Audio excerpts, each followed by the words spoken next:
હું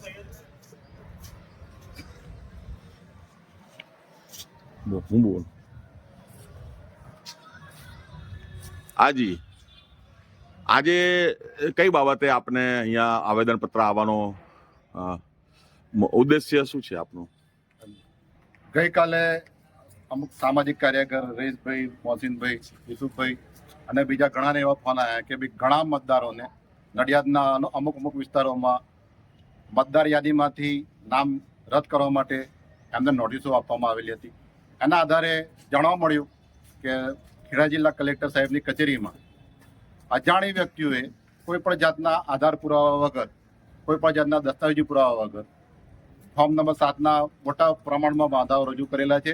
કોણ છે વ્યક્તિઓ? કોણ છે અજાણી વ્યક્તિઓ? નામ કલેક્ટર સાહેબ કચેરી તરફથી હજુ અમને મળ્યા નથી, પરંતુ અમે સ્પષ્ટ આજે આવેદનપત્રથી નામદાર સાહેબને વિનંતી કરી છે કે ભાઈ એ વ્યક્તિઓના નામ માહિતી અધિકાર અધિનિયમ મુજબ અમને આપવામાં આવે અને જે કંઈ વાંધારજીઓ આપી છે એ વાંધારજીઓ ગેરકાયદેસર રીતે સ્પષ્ટ પહેલાથી જ ખોટી છે.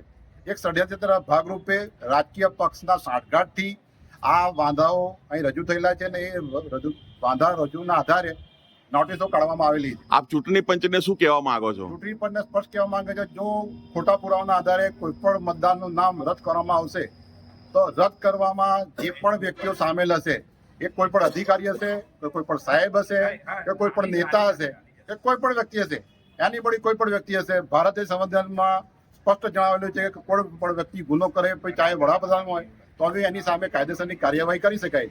આ નડિયાદના ધારાસભ્ય શ્રી પંકજભાઈ ને એક સંદેશો કંઈ આપવા માંગો છો આપ? સાહેબને નમ્ર વિનંતી કરીશ કે સાહેબ આપ પણ નડિયાદના ધારાસભ્યો છો, જિલ્લાના પ્રતિનિધિઓ છો, આપને પણ જોવું પડશે કે કોઈ નિર્દોષ મતદારનું નામ ખોટી રીતે મતદાર યાદીમાંથી ના કપાઈ જાય. એ માટે ખાસ ધ્યાન રાખવું જોઈશે અને મતદાર પ્રક્રિયા મતદાનની યાદી પ્રક્રિયા એ રૂટીન પ્રક્રિયા છે.